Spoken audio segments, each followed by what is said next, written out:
المسلمین حضرت سیدنا عثمان غنی رضی اللہ تعالیٰ آج 18 ذی الحجہ ہے۔ 18 ذی الحجہ کو حضرت عثمان غنی رضی اللہ تعالیٰ عنہ کا یوم شہادت ہے۔ نبی پاک سید عالم صلی اللہ تعالیٰ علیہ وآلہ وسلم نے خود اپنی زبان مبارکہ سے ترمذی شریف میں حدیث موجود ہے کہ نبی پاک صلی اللہ علیہ وسلم احد پر گئے تو احد کانپنے لگا، تو حضور نے فرمایا احد ٹھہر جا، تیرے اوپر ایک نبی، ایک صدیق اور 2 شہید موجود ہیں۔ تو وہ 2 شہید کون تھے؟ ایک حضرت عمر فاروق، ایک حضرت عثمان غنی رضی اللہ تعالیٰ۔ خود حضور نے فرمایا حضرت عثمان غنی کی جو نانی ہے نا، یہ نبی پاک کی سگی پھوپھی ہیں۔ حضرت عثمان غنی رضی اللہ تعالیٰ عنہ کی جو نانی ہے وہ حضور کی سگی پھوپھی ہیں۔ یہ 4تھی 5ویں نسل میں جا کے اللہ کے رسول صلی اللہ علیہ وسلم کا خاندانی بنتا ہے۔ اللہ کے محبوب علیہ السلام کی 4 بیٹیاں تھیں اور چاروں کی چاروں حضرت خدیجہ الکبریٰ رضی اللہ تعالیٰ عنہ کے بطن سے پیدا ہوئی تھی۔ 4 بیٹیاں۔ حضور صلی اللہ علیہ وسلم نے پہلے اپنی بیٹی حضرت رقیہ کا نکاح حضرت عثمان غنی رضی اللہ تعالیٰ عنہ کے ساتھ فرمایا، ان کا انتقال ہو گیا تو محبوب نے دوسری صاحبزادی جناب ام کلثوم رضی اللہ تعالیٰ عنہ کا نکاح حضرت عثمان غنی کے ساتھ فرما دیا۔ 2 شہزادیاں، 2 بیٹے۔ یہ جو کہا جاتا ہے نا عثمان ذو النورین، عثمان ذو النورین کا مطلب ہے 2 نوروں والا۔ 2 کچھ بادشاہ قسم کے لوگ ہیں، بیٹیوں کو نور مانتے ہیں، باپ کو نہیں مانتے۔ نبی پاک کی دونوں بیٹیوں کو نور مانتے ہیں، لیکن ان کے والد نبی پاک صلی اللہ علیہ وسلم کے بارے میں باتیں گول کر جاتے۔ 2 بیٹیاں نکاح میں آئیں تو کیا لقب ہوا؟ عثمان۔ اور مزے کی بات یہ ہے کہ حضرت عثمان کو ذو النورین مولا علی شیر خدا کہا کرتے تھے، حضرت علی کہا کرتے تھے عثمان تو ذو النورین ہے، 2 نوروں والا۔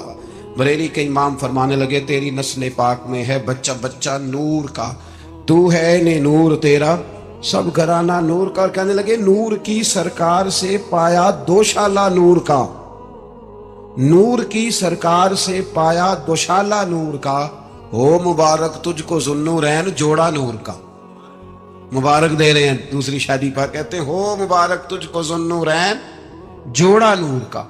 تو حضرت عثمان غنی رضی اللہ تعالیٰ عنہ 4تھے 5ویں مسلمان ہیں۔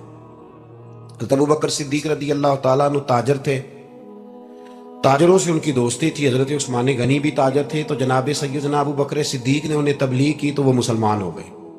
جب کلمہ پڑھا تو چچا نے باندھ دیا گھر کے اندر، کئی دن باندھے رکھا، کہنے لگا دین چھوڑنا پڑے گا۔ تو آپ نے فرمایا وہ تو جگہ ہی ایسی ہے جو ایک دفعہ گیا ہے دوبارہ چھوڑ سکتا ہی نہیں، ہو ہی نہیں سکتا۔ حضرت عثمان غنی سابقون الاولون میں سے، ابتدائی لوگوں میں سے، ان کی زندگی کے بڑے حسین واقعات ہیں، آپ جانتے ہیں۔ میں 2-3 باتیں صرف ان کی حوالے سے عرض کروں گا۔ ہر آدمی میں ہر صلاحیت ہوتی ہے، لیکن کچھ چیزوں کا غلبہ ہوتا ہے، کچھ چیزوں کا غلبہ ہوتا ہے۔ حضرت عثمان غنی میں 2-3 چیزوں کا بڑا غلبہ تھا۔ سخی تھے تو دریا سے بھی زیادہ سخاوت فرماتے تھے۔ مالاں والے سخی نہیں ہوندے تے سخیاں کول مال نہیں ہوندا، ایتھے اوتھے دوویں جہانی سخی کنگال نہیں ہوندا۔ مالاں والے سخی تے پھر کہڑے ہوندے نے؟ بھوکے ننگے۔ مالاں والے سخی، میاں صاحب نے کہا کہ یہ نہ سمجھنا کہ جو امیر آدمی ہے وہ سخی ہے، نا، وہ بھائی جب سخاوت کرتا ہے تو پھر مالدار رہتا ہی نہیں۔ سخاوت مالدار تو وہ رہے گا جو پیسے جمع کرے گا، تو جس نے جمع کرنے ہی نہیں، جس نے جمع کرنے ہی نہیں، اس کے پاس پیسے کیسے اکٹھے ہوں گے؟ جس کو سخاوت کرتا ہے، دیکھو سمجھ لو کہ یہ مالدار نہیں، یہ سخی ہے۔ سخی اور مالدار میں فرق ہوتا ہے۔ لوگ جس کو کھاتا پیتا دیکھتے کنے ہو رہے نے، پیچھے کنے کو رکھے نے، حالانکہ ایسی بات مالاں والے سخی نہیں ہوندے تے سخیاں کول مال نہیں ہوندا، ایتھے اوتھے دوواں جہان نہیں سخی کنگال۔ حضرت عثمان غنی رضی اللہ تعالیٰ عنہ بہت بڑے سخی تھے، اتنے بڑے تھے کہ غنی کہہ دیا اللہ کے رسول۔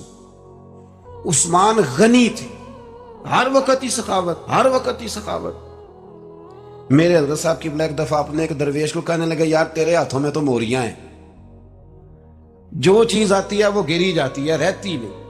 حضرت عثمان غنی رضی دیکھے نا،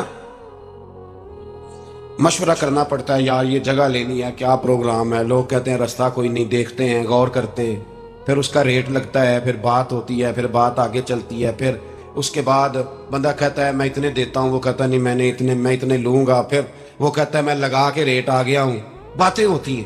اللہ کے رسول صلی اللہ تعالیٰ علیہ وسلم نماز پڑھ کے نکلے، جنت البقیع والی جگہ حضور کو پسند آ گئی۔ فرمایا کچھ صحابہ آتے ہیں یہاں تو انہیں سواریاں کھڑی کرنے کا مسئلہ ہے، آج کل نہیں مسئلہ ہوتا پارکنگ کا، اس زمانے میں اونٹ گھوڑے باندھنے کے لیے حویلی چاہیے تھی، تو حضور علیہ الصلوۃ والسلام آ کے بیٹھے تو فرمایا جگہ بڑی اچھی ہے، کبھی مل جائے نا تو صحابہ کو سواریاں باندھنے کے لیے اچھی رہے گی۔ عثمان پیچھے بیٹھے تھے، وہیں سے گردن جھکائی اور پیچھے سے نکل گئے۔ حضور نے فرمایا ادھر آؤ، کہاں جا رہے ہو؟ کہا یا رسول اللہ جو جگہ آپ نے کہی ہے میں دیکھنے جا رہا ہوں۔ تو حضرت عثمان نے کہا نہیں، دیکھنے گئے، جب واپس پلٹے تو میرے کریم نے فرمایا عثمان دیکھ آئے ہو، دیکھ آئے ہو، دیکھ آئے ہو؟ عرض کی محبوبہ دیکھنی کیا تھی، تجھے پسند آئی تھی، میں خرید آیا ہوں، خرید آیا ہوں۔ دیکھنا آنا جانا یہ تو وہاں ہوتا ہے جہاں سودے بازی ہو، رنگے چمن پسند نہ پھولوں کی بو پسند، ہم کو ہے وہ پسند جسے آئے تو پسند۔ بات ختم ہو گئی، آپ کو پسند آئی تھی میں نے خرید لی۔ میرے رسول پاک صلی اللہ علیہ وسلم کے ساتھ، اور پتہ نہیں لوگ کہاں بیٹھ کے دین پڑھتے ہیں، اختلاف ثابت کرتے ہیں، جو جگہ مصطفیٰ کو پسند آئی عثمان نے خریدی، اس جگہ پہ سیدہ فاطمہ الزہرا کا مزار بنا ہوا ہے، اس جگہ بی بی پاک کا مزار ہے جو حضرت سیدنا عثمان غنی کی خریدی ہوئی ہے۔ اس کا مطلب ہے یہ جگہ مصطفیٰ کا بھی پسندیدہ ہے، اہل بیت کی بھی پسندیدہ ہے۔ حضرت عثمان غنی کا مزاج ہے، حضور اعلان کر رہے تھے، اس کا مطلب ہے چندے کا اعلان کرنا بھی نبی پاک کی سنت ہے، اس لیے ہم بھی کبھی کبھی یہ سنت ادا کر لیتے ہیں۔ چندے کا حضور نے اعلان کیا، جیش اسرا کے لیے بہت بڑا لشکر جانا تھا، فرمایا اٹھو بھئی حصہ ڈالو۔ حضرت عثمان نے دائیں بائیں دیکھا، کتنے بہت زیادہ سپاہیوں کے لیے بہت زیادہ سامان چاہیے، قحط کا زمانہ ہے۔ جناب عثمان اٹھے، کہا یا رسول اللہ 100 فوجیوں کا خرچہ، ان کا گھوڑا بھی دوں گا، گھوڑے پر رکھنے کے لیے یا رسول اللہ صلی اللہ علیہ وسلم جو کجاوا ہوتا ہے، کاٹھی ہوتی ہے، وہ بھی میری، فوجی کی وردی بھی میری، اور جب تک واپس آئے گا تب تک سارا کھانے کا خرچہ بھی میرا۔ نبی پاک صلی اللہ علیہ وسلم مسکرائے، فرمایا عثمان اللہ تجھ سے راضی ہو۔ تھوڑی دیر کے بعد فرمایا پھر اٹھو بھائی، دائیں بائیں دیکھا کوئی اٹھا ہی نہیں۔ حضرت عثمان پھر کھڑے ہو گئے، کہا حضور 100 میرا اور شامل کر لو۔ نبی پاک نے پھر اعلان کیا، حضرت عثمان کہتے ہیں میرے نا دل کو کچھ ہوتا تھا، پھر اٹھے، کہا حضور میرا تیسرا 100 بھی شامل کر لیں۔ فرماتے ہیں جناب عثمان نے کہا نہیں، چوتھی دفعہ میرے مصطفیٰ نے اعلان کیا تو مجھ سے نہ ہی رہا گیا۔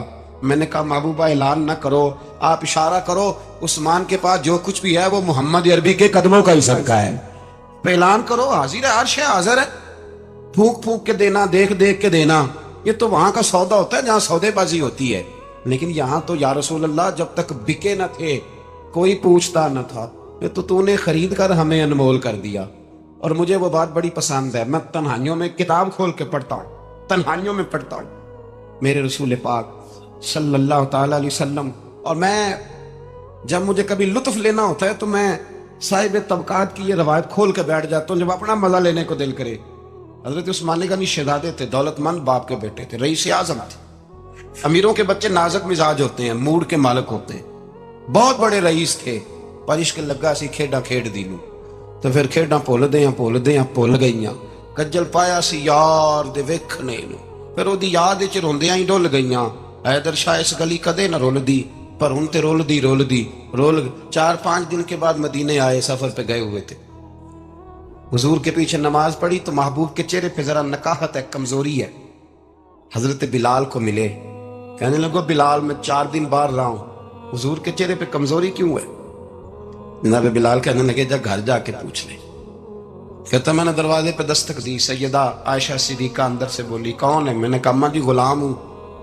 عثمان میں 4 دن کے بعد آیا ہوں تو چہرے پہ بڑی کمزوری ہے۔ فرماتے جناب عائشہ ہچکی لے کے روئی، کیا ہوا؟ تو کہنے لگی عثمان 4 دن ہو گئے کونین کے مالک نے روٹی کوئی نہیں کھائی، ایک پیالہ دودھ کا ایک کھجور۔ حضرت عثمان غنی رضی اللہ تعالیٰ کا اماں جی آپ پردے میں نہیں چلی جاتی؟ شہزادہ دوڑے گئے، گھر سے اناج کی بوری کندھے پہ رکھی، ہر چیز اٹھائی، غلام کہنے لگا مجھے دے دو، 20 نوکر ہیں گھر میں۔ فرمایا نہیں یہ میری ڈیوٹی ہے، میں نہیں کرنی۔ عثمان خود گئے، رسول پاک کے گھر میں جھاڑو دیا، چولہے میں آگ جلائی، حضرت عائشہ کہتی ہے میں پردے کے پیچھے سے دیکھ رہی تھی، جب عثمان پھونکے مارتے تھے تو داڑھی سے دھواں نکلتا تھا، پھر عثمان جس نے پانی کا پیالہ بھی خود نہیں پیا تھا اس نے سالن پکایا، پھر روٹیاں پکائیں تو ہاتھ جلے، کھانا پکا کے اور دسترخوان لگا کے مسجد میں حاضر ہوئے، کہا محبوبہ اگر مہربانی کریں تو گھر نہیں آتے؟ حضور تشریف لائے اور جب پہلا لقمہ تن تندور ہڈاں دا بالن تے اسی ہاواں نال تپایا، کپ کپ مکیاں پیڑ کیتے، اتوں عشق پلیتھن لایا، تن دی ہانڈی من دا سالن، اتوں لون صبر دا پایا، غلام فریدہ میں ساری تیری، تینوں اجے یقین نہیں آیا؟ کہا محبوب یہاں بیٹھے تو صحیح، یہاں بیٹھے تو صحیح۔ حضور تشریف فرما ہوئے اور پہلا لقمہ جب نبی پاک نے منہ میں رکھا تو عثمان تڑپ کے روئے، 600 دینار نیچے رکھے، یا رسول اللہ میں نے دولت کو آگ تو نہیں لگانی اگر تیرے کام نہ آئے۔ حضور کس کام کی یہ جائیدادیں، کس کام کی اگر آپ کے گھر میں 4 دن کھانا نہ پکے؟ حضرت عائشہ صدیقہ فرماتی ہیں عثمان تو چلے گئے، یہ کہہ کے تو میرے مصطفیٰ نے پھر ہاتھ اٹھائے اور ایسی دعا دی کہ میں تڑپ اٹھی، میں رونے لگی۔ حضور نے جھولی اٹھا کے کہا اے اللہ میں عثمان سے راضی ہوں، تو بھی میرے عثمان سے راضی ہو جا، اللہ میں راضی ہوں تو بھی راضی ہو جا۔ اور بھائی یہ درد، یہ ذوق، یہ مزاج، یہ انداز، یہ حضرت عثمان غنی کو اللہ نے عطا فرمایا۔ آپ آج لوگ اعتراض کرتے ہیں ہم پہ، کہتے ہیں تم پہلے مدینے بعد میں مکے، زیادہ دن مدینے تھوڑے دن، یہ کیا انداز ہے تمہارا؟ سنو حدیبیہ جس کا ذکر قرآن مجید نے کیا، ید اللہ فوق ایدیہم، پڑھو نا گھر میں جا کے قرآن مجید۔ حضرت عثمان غنی رضی اللہ تعالیٰ عنہ ساتھ تھے جب نبی پاک صلی اللہ علیہ وسلم 1400 صحابہ کو لے کے عمرے کی نیت سے نکلے، حدیبیہ کی مقام پر کافروں نے روک لیا، کہا عمرہ نہیں کرنے دیں گے۔ حضرت سیدنا عثمان غنی کو نبی پاک نے سفیر بنا کے بھیجا۔ جناب عثمان غنی کئی سالوں کے مکے سے بچھڑے تھے، سامنے کعبہ نظر آیا، احرام بندھا ہوا ہے۔ جب سفیر بن کے گئے تو ابو سفیان کہنے لگے عثمان ہم تیرے رسول کو تو ابھی عمرے کی اجازت نہیں دیتے، باقی لوگ تو نہیں آتے، وہ سامنے کعبہ ہے، وہ حجر اسود ہے، وہ سارا کچھ ہے، طواف کرنا ہے تو کر لو، استلام کرنا ہے تو کر لو، اگر تم نے کعبے کے اندر نماز پڑھنی ہے تو پڑھ لو، صفا مروہ کے پھیرے لگاؤ، تمہیں اجازت ہے۔ نبی عثمان غنی فرمانے لگے قسم ہے رسول کی زلفوں کی، جب تک میرے مصطفیٰ طواف نہیں کریں گے عثمان بھی کوئی نہیں کرے گا۔ عثمان بھی وہ کون سا طواف ہے جس میں طواف اور مدینے والا نہ ہو؟ وہ کون سا عمرہ ہے جس میں عمرہ ہو اور رسول پاک نہ ہو؟ وہ کون سا حج ہے جس میں حج ہو اور امام الانبیاء نہ ہو؟ بریلی کے امام بول پڑے، فرمانے لگے حاجیوں آؤ شہنشاہ کا روضہ دیکھو، کعبہ تو دیکھ چکے اب کعبے کا بھی کعبہ دیکھو، اور فرمانے لگے غور سے سن تو رضا، کعبے سے بھی آتی ہے صدا، میری آنکھوں سے میرے پیارے کا روضہ دیکھو۔ یہ ہمیں حضرت عثمان غنی نے سکھایا ہے عقیدہ، یہ عقیدہ حضرت عثمان غنی کا ہے۔ بات دور نکل جائے گی، محبت معیار ہوتی ہے، محبت روح ہوتی ہے، محبت اصل ہوتی ہے۔ حضرت عثمان غنی رضی اللہ تعالیٰ عنہ سے کسی شخص نے کہا کہ عثمان کوئی تبدیلی بھی آئی نبی پاک کے غلام بننے کے بعد؟ حضور کے غلام بننے کے بعد کوئی تبدیلی بھی آئی؟ لوگ اپنی اپنی تبدیلیاں بتاتے رہے۔ جناب عثمان غنی نے 2 جملے کہے، لوگ کہتے ہیں ہماری چیخیں نکل گئیں، یہ معراج حضور سے پیار کی محبت اور عشق کا یہ رنگ عثمان غنی کا۔ حضرت عثمان غنی کہنے لگے تم تبدیلی کی بات کرتے ہو؟ میں نے جب سے نبی پاک کے ہاتھ میں سیدھا ہاتھ دے کے بیعت کی ہے، میں نے یہ ہاتھ دوبارہ کبھی گندگی کو نہیں لگایا، اور فرمایا جب سے پہلی نظر سے جلوہ بددہا دیکھا ہے میں نے اس کے بعد اپنی شرمگاہ کو بھی کبھی نہیں دیکھا، اس لیے کہ ان آنکھوں میں رسول اللہ کے جلوے رچ بس ہے۔ یہ معیار پیدا کیا جناب عثمان غنی۔ اور مدینہ منورہ سے جو محبت ہے نا مسلمان کی، اس کا اگر اصل رنگ دیکھنا ہو تو جناب عثمان غنی کو زندگی کو دیکھا جائے، اصل رنگ۔ جناب عثمان غنی بہت بڑے امیر تھے، بہت بڑے امیر المومنین، لاکھوں مربع میل پہ حکومت تھی۔ چند 100 آدمیوں نے آ کے گھیر لیا عثمان غنی کے گھر کو، اور کربلا میں تو 3 دن پانی بند رہا ہے، حضرت عثمان غنی پہ 40 دن پانی بند رہا، 40 دن۔ اور حضرت امام حسین کے خیموں کے گرد تو پہرا دینے کے لیے جناب عباس تھے، اور میں تاریخ کے سارے معتبر حوالے عرض کر سکتا ہوں۔ کہ جب حضرت عثمان غنی کو خطرہ ہوا تو مولا علی شیر خدا نے امام حسن اور حسین کو تلواریں پکڑائیں اور فرمایا دروازے کے آگے کھڑے ہو جاؤ، کوئی بدبخت تمہارے خالو عثمان غنی کے دروازے تک جانے نہ پائے۔ اور اس دروازے سے پھر گیا بھی کوئی نہیں، اس لیے کہ وہاں حسنین کریمین کا پیرا تھا۔ جو گیا بے ایمان تو پیچھے سے چڑھ کر کے گیا۔ حضرت عثمان غنی لاکھوں مربع میل کا حکمران، یہاں جس کے پاس چند ووٹ ہوں وہ دندناتا پھرتا ہے، جس کے پاس 4 باڈی گارڈ ہوں اس کی بات وہ کرتا ہے تو ہوا میں۔ حضرت عثمان غنی کے پاس ہزاروں کی فوج ہے، چند 100 لوگوں نے آپ کے گھر کو گھیر لیا، شہید کرنا چاہتے ہیں۔ جناب عثمان غنی رضی اللہ تعالیٰ عنہ کے پاس حضرت علی رضی اللہ تعالیٰ عنہ، کئی اور لوگ گئے۔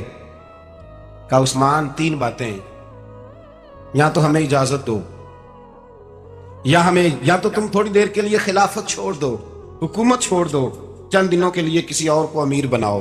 جناب عثمان کہنے لگے مجھے تو حکومتوں سے دلچسپی نہیں، لیکن میں چھوڑ نہیں سکتا، اس لیے کہ میرے مصطفیٰ کریم علیہ السلام نے مجھے فرمایا تھا عثمان اللہ تجھے قمیض پہنائے گا، لوگ اتارنا چاہیں گے پر تم اتارنا نہ۔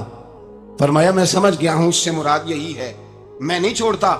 کہا عثمان پھر اس طرح کریں، ہمیں اجازت دیں، یہ چند 100 لوگ ہیں، ہماری تلواریں چند منٹ میں فیصلہ کر دیں گی۔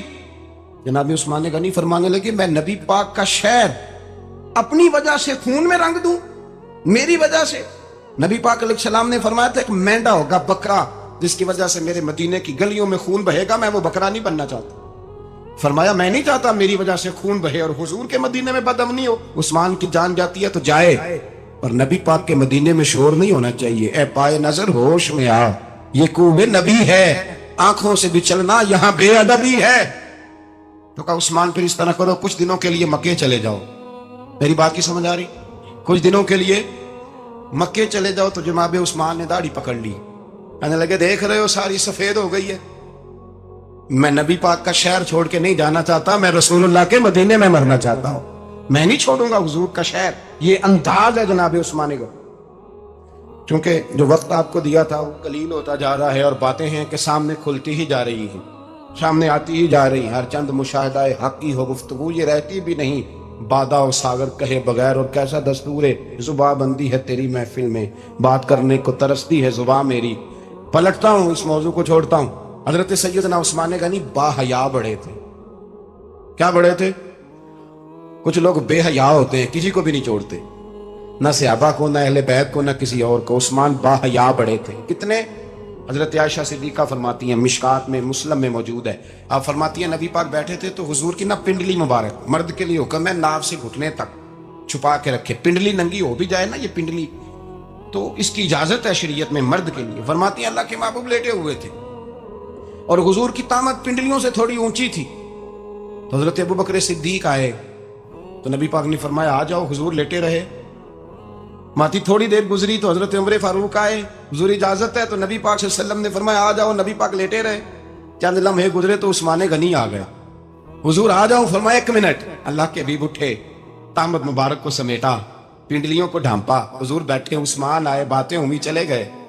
حضرت عائشہ کہتی ہے میں پردے کے پیچھے سے دیکھ رہی تھی، میں حاضر خدمت ہوئی، کا محبوبہ سمجھ نہیں آئی، آئے ابو بکر بھی ہیں، میرے والد آئے، عمر بھی ہیں، مقام ان کا بھی بڑا ہے، پر عثمان آئے تو آپ نے کپڑا سیدھا کیا، فرمایا عائشہ میں اس سے حیا نہ کروں جس سے اللہ کے فرشتے بھی حیا کرتے۔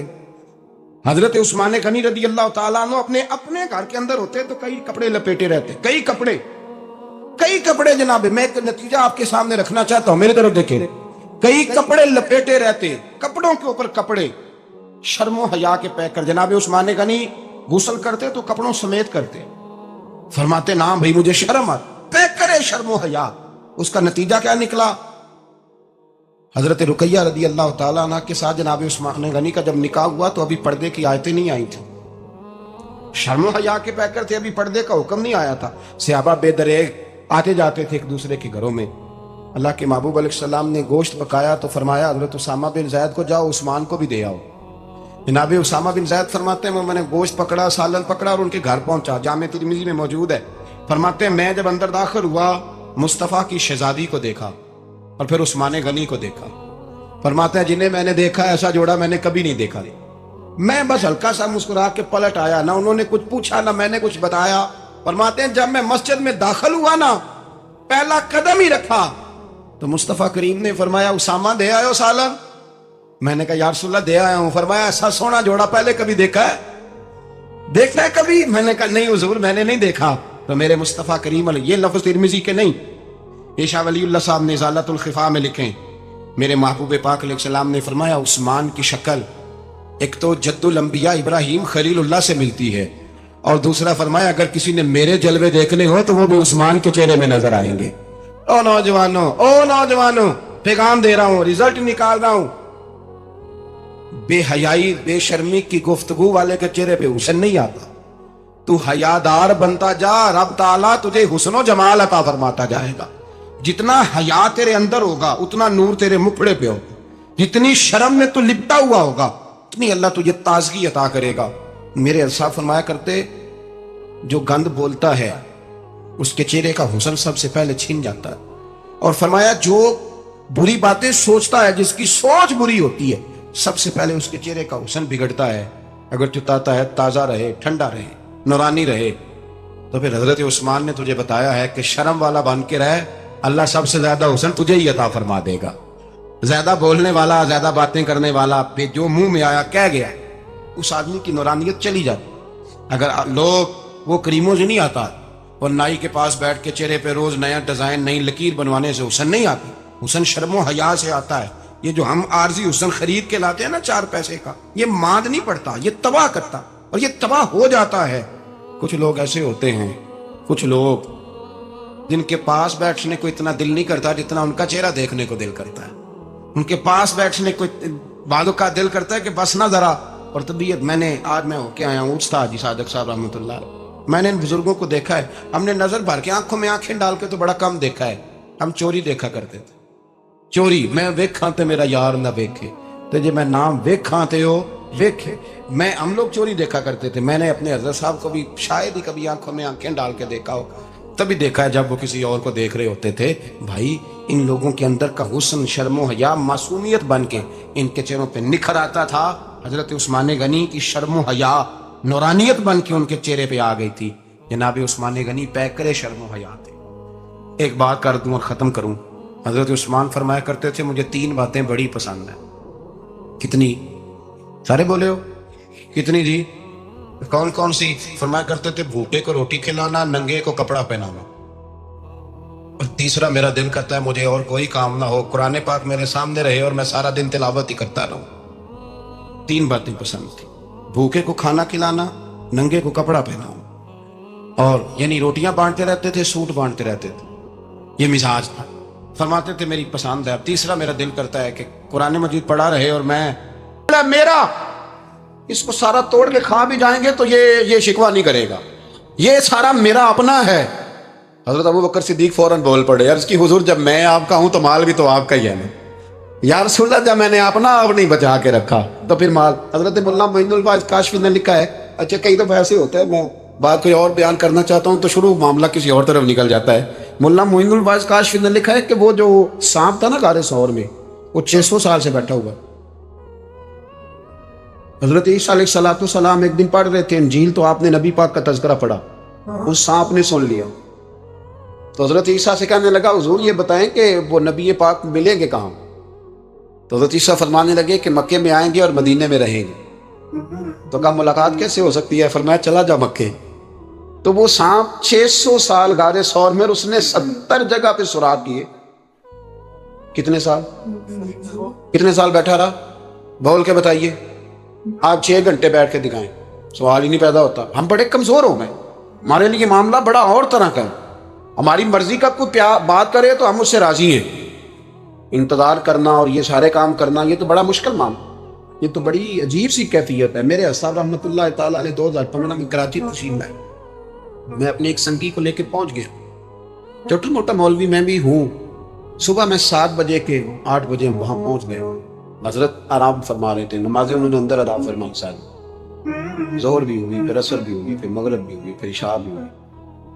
عشاء کے بعد وہ سنگی ہم سے کہنے لگے کہ آپ کتنا انتظار کریں گے؟ تو میں نے کہا کہ انتظار تو کرتا ہے بڑا آدمی، بڑے لوگ انتظار کرتے ہیں، تو چھوٹے لوگ تو اطاعت کرتے ہیں، ہم چھوٹے ہیں، ان کی مہربانی ہے، اگر زیارت ہو جائے تو تب بھی ٹھیک ہے، اگر وہ کہیں نہیں ملنا، میرے سنگی ساتھ موجود صبح شام کے بعد نہیں انہیں ملنا تو پھر وہ آسو بولنے تھے مہربانی نہیں تو اصل لاڑ ہی لڑاؤ میں کہ مہربانی ہے، اگر بات ہو جائے تو ٹھیک ہے، ورنہ کوئی معاملہ نہیں۔ عشاء کی نماز کے بعد انہوں نے ہمیں یہ کہا کہ پیغام آیا کہ محفل میں جہاں حضرت جا رہے ہیں وہیں ملاقات ہو۔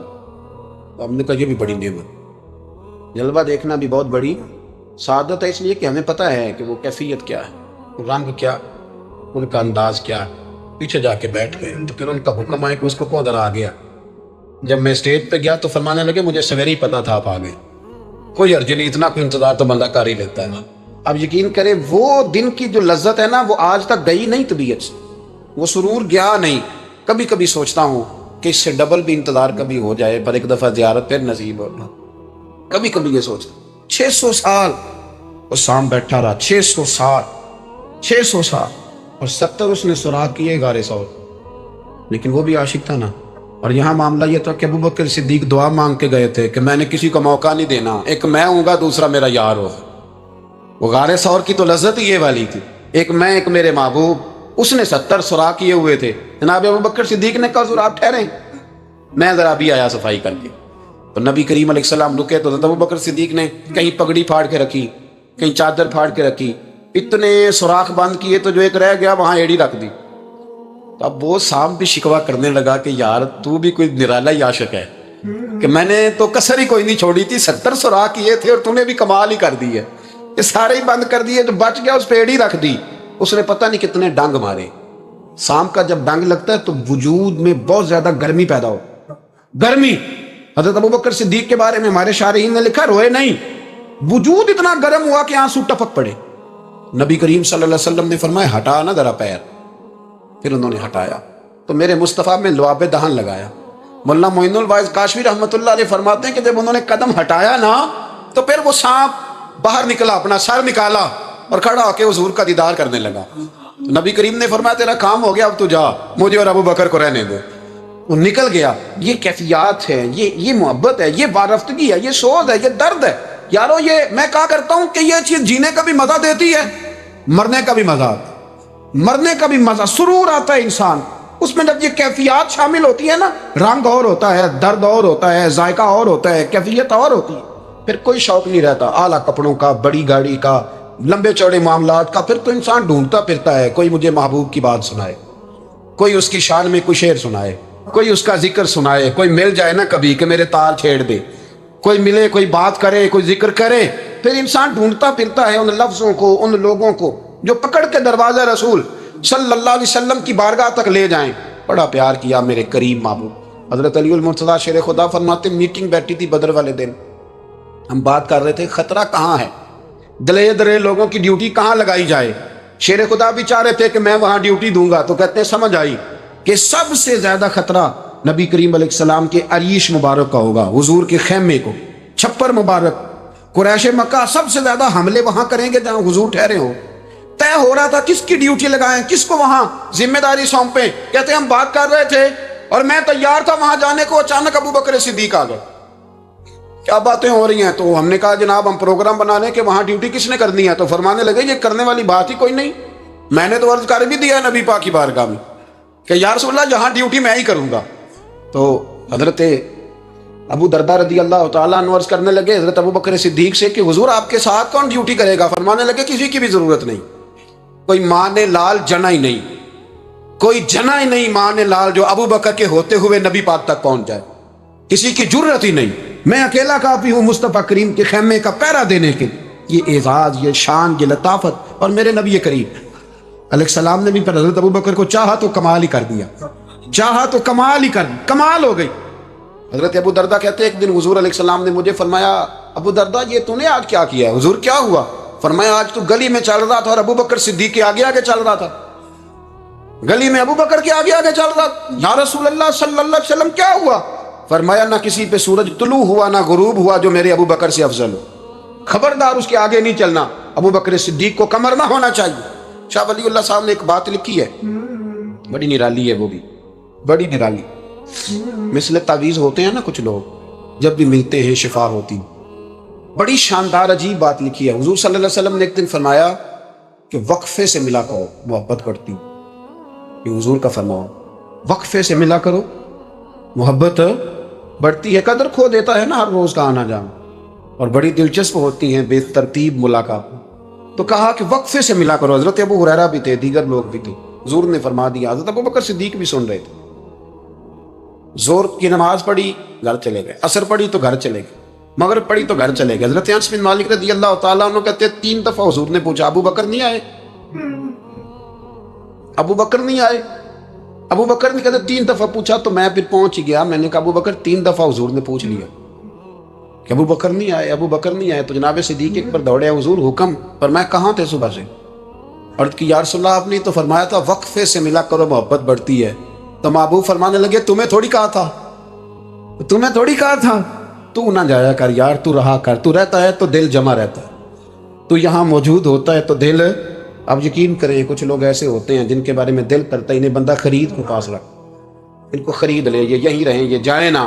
اس لیے کہ ان کا لب و لہجہ اور ہوتا ہے، ان کا طرز حیات اور ہوتا ہے، طرز غلامی اور ہوتا ہے، طرز فرما برداری اور ہوتا ہے، انداز اور ہوتا ہے. فرمایا تو نہ جایا کر، یہی رہا کر.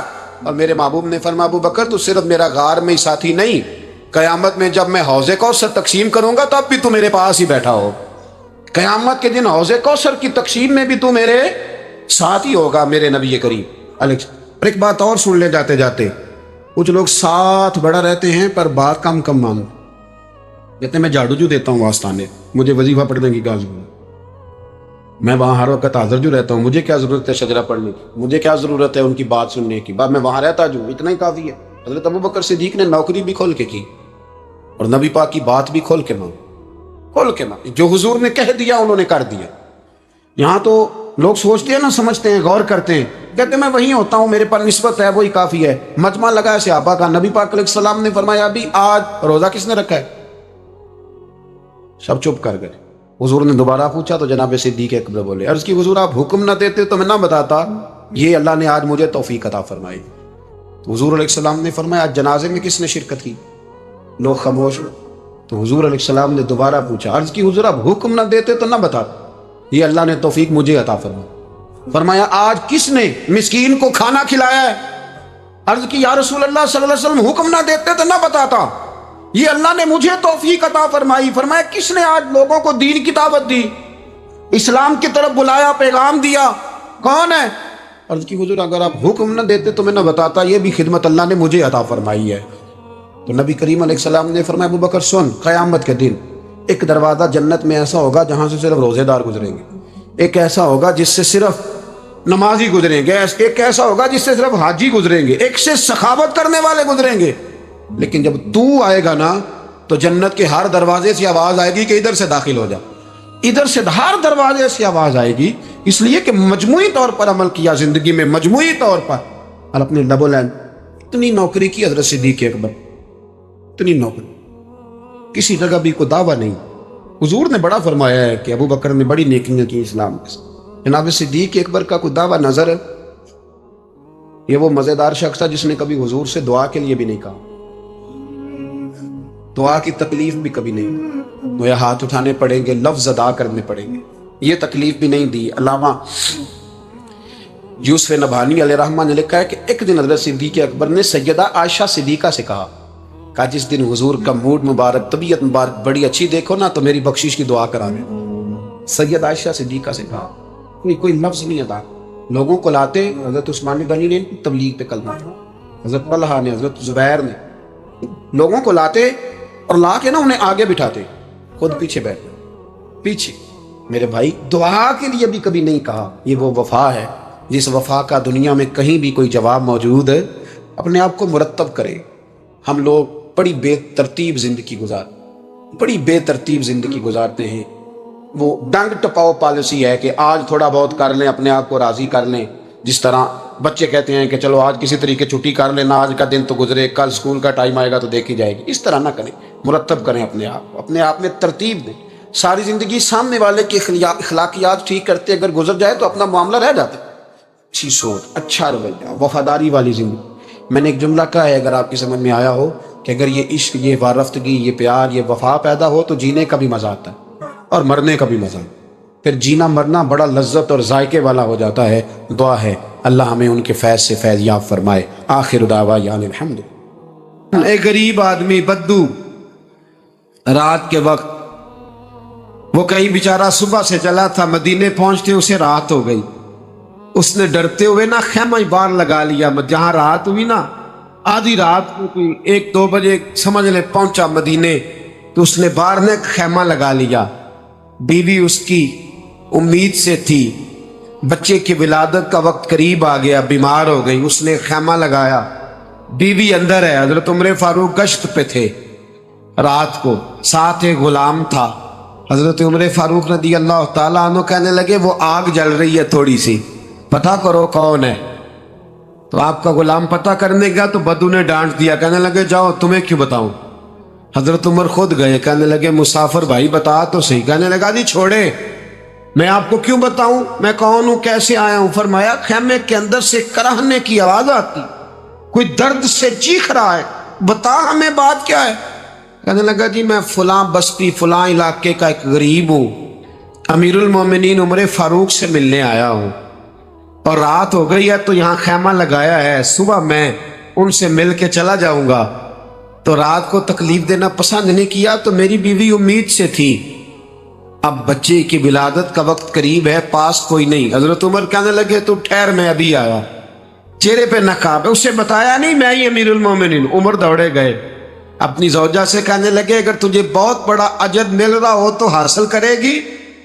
کہا کروں گی۔ تو کہنے لگے چل پھر میرے ساتھ، بہت بڑا اجر ہے، ایک دوست کے ہاں ولادت کا وقت ہے، ضرورت کی چیزیں ساتھ لے لو۔ اس عورت نے تھوڑے دانے لے لیے، گھی لے لیا۔ حضرت عمر سے کہنے لگی لکڑیاں کٹھی کر لیں۔ امیر المومنین کونسلر کی بات نہیں بتا رہا، میں آپ کو MP کی بات نہیں بتا رہا، MLA کی بات نہیں بتا رہا، جو 10 گاؤں کو ملا کے چیئرمین بنا اس کی بات نہیں بتا رہا، اس کی بات بتا رہا ہوں جو 22 لاکھ مربع میل کا حکمران ہے، اس کی بات بتا رہا ہوں جو گلی سے گزرے تو شیطان رستہ ہی بدل جاتا ہے، اس کی بات بتا رہا ہوں جس کے بارے میں میرے مصطفیٰ کریم صلی اللہ تعالیٰ علیہ وآلہ وسلم نے فرمایا میرا عمر تو وہ ہے کہ 950 سال حضرت جبریل بھی اس کی شان بیان کرے تو عظمت ختم نہیں ہوتی۔ اتنا بڑا شخص۔ حضرت عمر نے لکڑیاں اکٹھی کی، اینٹوں کا روڑے لے کے چولہا بنایا، پہنچ گئے۔ آپ کی زوجہ کہنے لگی یہ تھوڑے دانے ڈال لیں، گھی ڈال لیں اور ایک لکڑی لے کے اس کو ہلائیں، تیار کریں۔ خود زوجہ اندر چلی گئی، حضرت عمر باہر پکانے لگے۔ وہ بدو کہتا